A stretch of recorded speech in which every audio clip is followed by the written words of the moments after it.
दोस्तों, ये जो आज का सेशन है, ये जो आज हमने पार्ट 2 बनाया है, पार्ट 2 में हम बहुत सारी इलैबोरेटिव बात करेंगे। जैसे आयुर्वेद के बेसिक्स से शुरू करते हैं, जैसे कि वात पित्त कफ क्या है, क्या होता है, उसका एनर्जी मीनिंग क्या है, बेसिकली वात किस चीज़ से बनता है, कफ चीज़ किस चीज़ से बनता है, पित्त किस चीज़ से बनता है, और उसका प्रज्ञा अपराध से क्या संबंध है, और बाकी दो क्या एलिमेंट्स हैं जिनके कारण हमारे बॉडी में रोग के होने की संभावनाएं बढ़ जाती हैं। और ये ज्ञान बहुत ज़रूरी है, क्योंकि यदि हम उस चीज़ के बारे में सतर्क नहीं होंगे, उस बारे में समझेंगे नहीं, तो हम रोगों के होने का जो कारण है वो नहीं समझ पाएंगे, और यदि वो नहीं कर पाएंगे तो हम समझ नहीं पाएंगे कि हमें उस रोग से निदान कैसे प्राप्त करना है। अब सर के साथ हमने जब डिस्कशन किया तो बहुत एलैबोरेटिव डिस्कशन हुआ, और हमें समझ में आया कि नहीं, देयर आर बेसिक्स लाइक आपकी फिजिकल लाइफस्टाइल कैसी है, आप कैसे स्ट्रेस को हैंडल करते हैं, आपका इमोशनल बॉडी क्या कहता है, आपका फिजिकल बॉडी क्या कहता है, और आपके इससे जुड़े हुए कर्म भी क्या उसमें अंदर रोल प्ले करते हैं। तो यस, इन सारे सवालों का जवाब आपको इस सेशन के अंदर मिलेगा। मैं आपका ज़्यादा समय नहीं लूँगा, और यदि आपको हमारा कंटेंट पसंद आ रहा है तो प्लीज़ हमें सब्सक्राइब कीजिए, एंड यदि आप कोई कंटेंट रिलेवेंट लगता है तो प्लीज़ शेयर कीजिए, ताकि हम ज़्यादा से ज़्यादा लोगों तक पहुंच सकें और हम आपकी सहायता से इस ज्ञान का विस्तार कर सकें। प्लीज़ सब्सक्राइब एंड कमेंट करके ज़रूर बताइएगा कि वीडियो कैसा लगा। Thank you so much. हमने इंदौर में ही अपना पंचकर्मा सेंटर रन कर रहे हैं, जो कि श्री श्री ओजस आयुर्वेदा पंचकर्मा सेंटर के नाम से जाना जाता है। Oh nice, okay okay. नाड़ी परीक्षा, पूरी पंचकर्म चिकित्सा, मर्म चिकित्सा। उनके साथ प्रॉब्लम ये है कि रोग कैसे आता है, कब आता है, कौन सी चीज़ उसको लग जाए, कौन सी चीज़ उनको सूट ना करे और उनसे उनको रोग पकड़ ले, ये आइडेंटिफाई करना बहुत मुश्किल है। बिल्कुल, क्योंकि बहुत ही अच्छा क्वेश्चन आपने यहाँ पर पुट किया है कि आयुर्वेदा हमेशा बात करता है कि हमें रोगों की जड़ पर जाना है जी। सिम्टम्स पे यदि हम केवल ध्यान दे रहे हैं और सिम्टोमेटिक क्योर किया जा रहा है, तो वो कंप्लीट थेरेपी या कंप्लीट एक तरह से ट्रीटमेंट है ही नहीं। हाँ जी। तो इसीलिए आयुर्वेदा कहता है कि रोगों की उत्पत्ति का कारण क्या है। इसी जानकार व्यक्ति के साथ मैं बात कर रहा हूँ, और एक कॉन्फिडेंस फील हो रहा है कि हाँ, हमारे व्यूअर्स को वो इन्फॉर्मेशन पहुंचेगी जो एक्चुअली वो हम लोग मिस कर रहे हैं। तो प्लीज बताइए सर उस बारे में। असात्म इंद्रियार्थ संयोग है, जैसे नाम से लग रहा है, इंद्रियों का अर्थ के साथ असत्म संयोग, मतलब इंद्रियां जो हमारी सेंसेस है, हाँ, जिनसे कि हम ज्ञान ग्रहण करते हैं, है ना। जैसे 5 ज्ञानेंद्रियां हैं तो 5 कर्मेंद्रियां हैं, और इन सब को जो कंट्रोल करके रखती है वो है मन। इसको एकादश इंद्रिय कहा गया है। अति योग, अयोग या इवन मिथ्या योग, मतलब over use, regular use and under use. Exactly. ऐसे उसमें फिर रोग को हम कैसे स्किप करेंगे? ये तो मतलब एक तरह से एक लूप हो गया उनके लिए। तो इसमें क्या बोलते हैं सर आयुर्वेदा? बल्कि आयुर्वेद में कहा गया है कि दोषा विशिएटेड होंगे, लेकिन उसका कुछ निवारण आयुर्वेदा में कहा गया है। जैसे हम उसमें बात करते हैं वात, पित्त और कफ। ये वात, पित्त और कफ आयुर्वेदा की 3 बेसिक पावर्स है।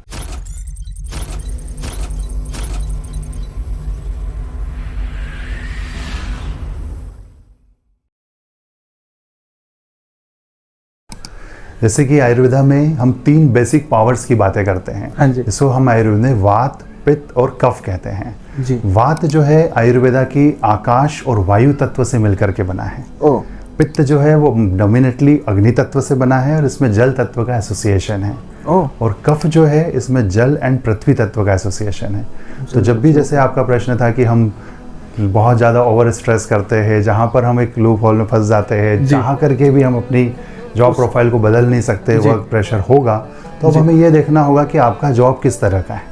आपके जॉब में यदि मेंटल स्ट्रेस आ रहा है तो हो सकता है आपके अंदर वाता इम्बैलेंस होने के चांसेस ज़्यादा हो। ना, यदि आपका बहुत ही ज़्यादा खान पान बहुत टाइम बे टाइम हो रहा है, कभी आप किसी टाइम पे ले रहे, कभी इरेगुलरिटीज है, तो वहाँ पर भी अगेन वाता इम्बैलेंस होने के चांसेस ज़्यादा रहते हैं। जैसे बहुत सारे कारण हैं, हम पूरा डायग्नोस करते हैं, व्यक्ति की पूरी हिस्ट्री लेते हैं कि उसका प्रोफेशन किस तरह का है, रूटीन कैसी है, तो उसमें से वो निकल करके आता है कि वहाँ पर उसको, और उसी को जब हम ठीक करते हैं, वाता ठीक होता है, फिर भले ही उनकी लाइफ स्टाइल उस तरह की हो, लेकिन उनके जो नेगेटिव साइड है वो काफ़ी कम हो जाते हैं। तो कंप्लीटली न्यूट्रलाइज हो जाते हैं या थोड़े बहुत आंशिक रहते हैं? आंशिक इफेक्ट्स तो आते ही आते हैं। डिपेंड। जैसे हम कई बताएंगे, कई बातें हम उनको बताते हैं, तो यदि वो पूरा फॉलो करते हैं तो हम कहेंगे कि 99% तक वो काफ़ी कंट्रोल किए जा सकते हैं। लेकिन कई बार हम बहुत अच्छी चीज़ें बताते हैं, लेकिन वो शायद कई पूरा 100% फॉलो नहीं कर पाए, तो फिर भी 50 से 70% तक तो काफ़ी अच्छे से कंट्रोल किया जा सकता है।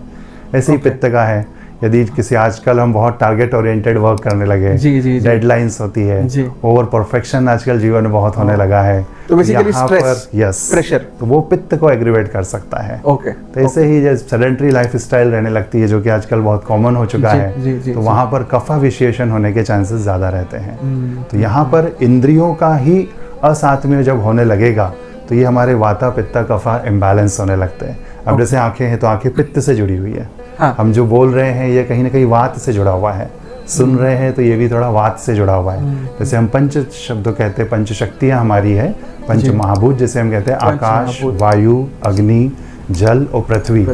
अब आकाश से हम शब्द को लेते हैं, एक एक चीज, आकाश तत्व यदि नहीं है तो शब्द वहाँ पर ट्रांसफर नहीं होगा। वायु है तो ही हम स्पर्श की अनुभूति कर सकते हैं, अग्नि है तो ही हम देख सकते हैं, जल है तो ही हम रस ले सकते हैं, और पृथ्वी तत्व है तो ही हमें गंध की अनुभूति होगी। तो इसको पंच महाभूत और इनकी पंच तन्मात्राएं कहा गया है। और ऐसे ही पंच ज्ञानेंद्रियां हैं, तो एक एक ज्ञानेंद्रिया का एक एक तत्व से कनेक्शन है। अच्छा, इसीलिए जब उनकी चिकित्सा जब हम करते हैं तो उन्हीं के अनुसार की जाती है। जैसे शब्द है, अब आकाश तत्व यदि आपका डिस्टर्ब हो रहा है तो मेडिटेशन जब किया जाता है, कुछ अच्छे मंत्र सुने जाते हैं, तो जो आपका शब्द है वो आपके आकाश तत्व को अच्छा करता है। तो सर इसमें मुझे और आपसे ये मैं समझना चाहता हूँ बेसिकली कि क्या विशेषतः ये 3 योग और ये 5 इंद्रियों की हम बात कर रहे हैं, 5 महाभूत की हम बात कर रहे हैं, इन्हीं के इम्बैलेंस से मूलतः हर डिसीज का अल्टीमेट कारण है? बिल्कुल। या इसमें और डिटेल्स है जो आप डिस्कस करना चाहेंगे सर? जैसे अभी तो हमने केवल असात्म इंद्रियार्थम संयोग के बारे में बात कर रहे थे। जी। दूसरा जो एक कारण बताया गया है वह है प्रज्ञा अपराध। ओके, है ना। प्रज्ञा अपराध का मतलब होता है, प्रज्ञा मतलब जो कि एक इंटेलेक्चुअल, एक इंटेलिजेंस, विजडम जिसको हम कहेंगे, जो प्योर विजडम है उसको हम प्रज्ञा कहते हैं। ओके, तो जब हमारी संस्कृत में बहुत ही प्यारा श्लोक कहा गया है, धी धृति स्मृति विभ्रष्टम यत कुरुते अशुभम प्रज्ञापराधम तम विधात सर्वदोष प्रकोपकम। हमारी बुद्धि का, है ना, जो हमारी धारण करने की क्षमता है, धी धृति और स्मृति का मतलब हमने जो भी नॉलेज लिया, जो हमने जीवन में अपनाया, ज्ञान तो हर किसी के पास आ जाए जी।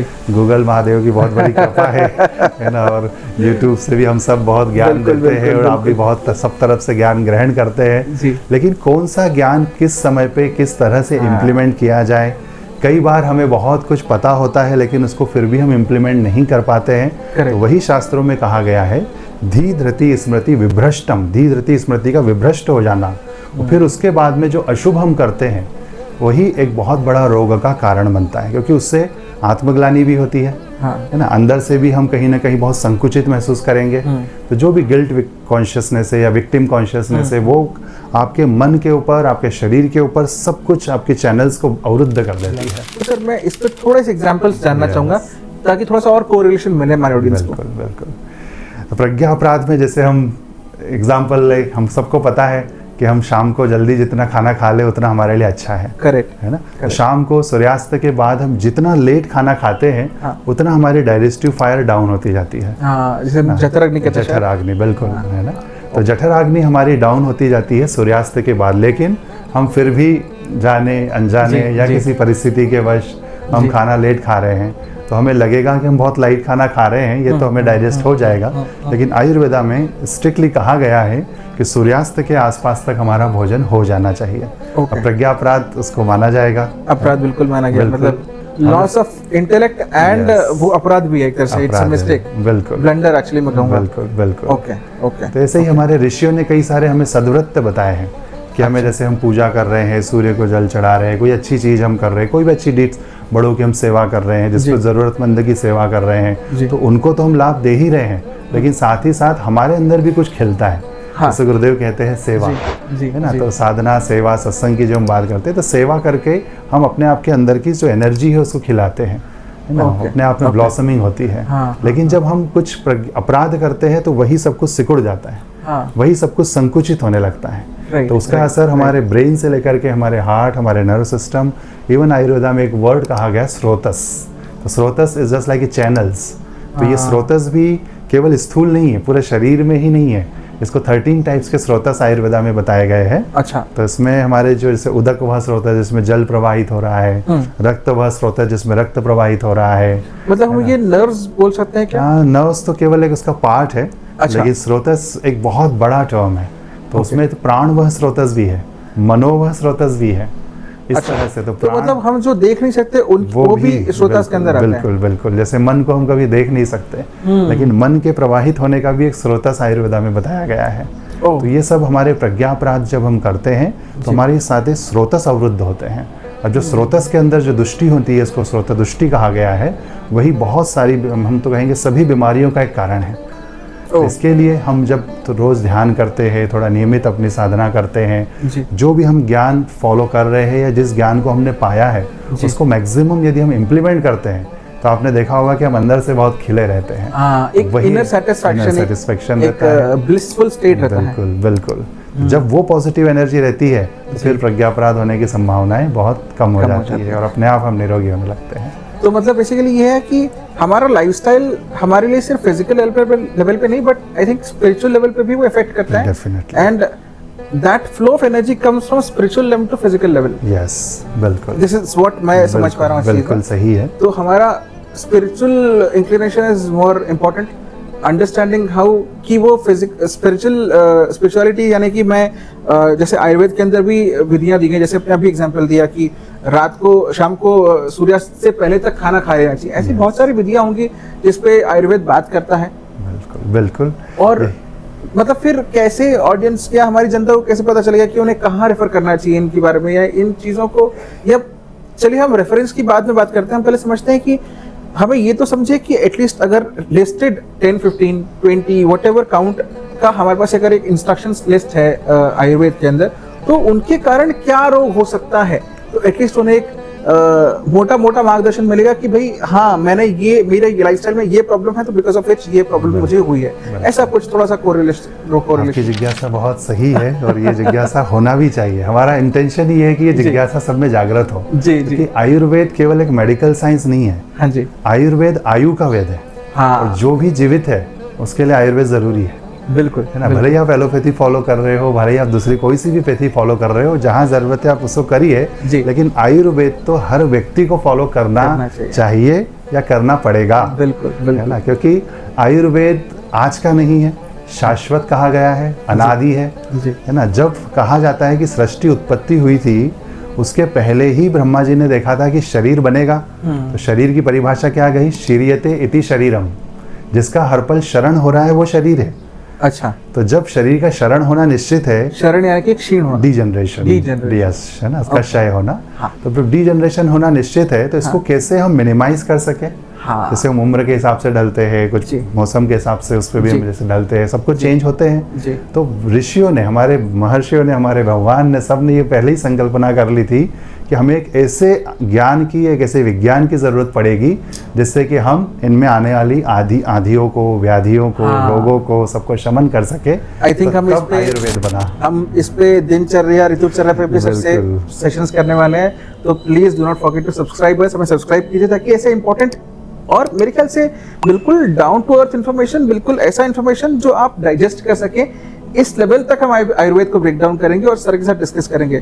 लेकिन अभी हम समझते हैं और डेप्थ के अंदर कि कैसे रोग उत्पन्न होता है और क्या उसके मेन कारण है। सर बताइए थोड़ा सा और जी। तो ये एक प्रश्न है, इसमें आयुर्वेदा तो दिनचर्या, ऋतुचर्या जैसे आप बता ही रहे, उसमें हम डिटेल में देखेंगे जी। तो आयुर्वेदा का बस मेन लक्ष्य ही यही है कि हम अपने प्रति अवेयर हो जाए। हाँ। हम अपने शरीर को, अपने मन को, अपने अंतःकरण को जब समझने लगते हैं, क्योंकि आयुर्वेद पूरा घटित हमारे ही अंदर हो रहा है। हाँ। चाहे वो वात पित्त कफ हो, चाहे वो दूसरा कुछ भी हो, सब कुछ आप महसूस कर सकते हैं, है ना। तो अभी तीसरा कारण जो हम व्याधियों का मानते हैं, फर्स्ट हमने बात करी असात्म इंद्रियार्थम संयोगा जी, जो दूसरा है वह है प्रज्ञापराधम जी, और तीसरा जो कहा गया है वो बहुत बड़ा है, परिणाम, या उसको काल भी कहा गया है, या रिजल्ट भी आप कह सकते हैं, काल को आप टाइम भी कह सकते हैं, है ना। बिल्कुल। तो यहाँ पर काल के अनुसार आपकी व्याधियां उत्पन्न होने की संभावनाएं पूरी रहती है। जैसे हम देखते हैं काल को भी दो पार्ट में डिवाइड करते हैं। जैसे हम देखते हैं एक तो बचपन, युवावस्था, वृद्धावस्था, है ना। तो ये काल भी एक होता है। बचपन में हम देखते हैं बच्चों को सर्दी, जुकाम, कफ, खांसी के संबंधी रोग की संभावना ज्यादा होती है, क्योंकि आयुर्वेद में लिखा गया है बाल्यावस्था जो है वो कफ प्रधान है। अच्छा। तो इसीलिए कफ प्रधान जो रोग है बच्चों में ज्यादा होते हैं, है ना। तो इसीलिए। और दूसरा जो युवावस्था है वो पित्त प्रधान मानी गई है, इसीलिए हम देखते हैं युवावस्था में स्किन के संबंधी प्रॉब्लम जल्दी हो सकते हैं, किसी को हेयर फॉल जल्दी हो जाता है, किसी को आंखों पे थोड़ा जल्दी असर आता है, ब्लड में इम्प्योरिटीज होने के चांसेस पित्त के अंदर ज़्यादा रहते हैं, थोड़ा सा एसिडिटी, गैस्ट्रिक, इस तरह के जो चांसेस है वो पित्त वालों को युवावस्था में कुछ जल्दी होते हैं। इवन युवावस्था में गुस्सा भी जल्दी आ जाता है। जी जी जी जी। तो ये जो कारण है ये पित्त का है ना। इसीलिए कुछ चीजें नेचुरली आपके अंदर आ रही है। बाल्यावस्था में कफ, युवावस्था में पित्त, और वृद्धावस्था के अंदर हम देखते हैं कि सबसे ज्यादा वाता का इम्बैलेंस होता है। इसीलिए हम अपने बड़े बूढ़ों में, सब में, सामान्य जनों में देखते हैं किसी को जॉइंट्स पेन हो रहा है, किसी को कॉन्स्टिपेशन हो रहा है, किसी को रात को नींद अच्छी नहीं आती है ना। तो यहाँ पर मल्टीपल जो थॉट्स आना, ये सब चीजें होना। वाता क्या कर रहा है? मूवमेंट्स, अति मूवमेंट। तो हम जो जॉइंट्स मूवमेंट्स करना चाह रहे हैं वहाँ पर वात इतना ज़्यादा है कि वो जॉइंट्स को डीजनरेट करने लगता है।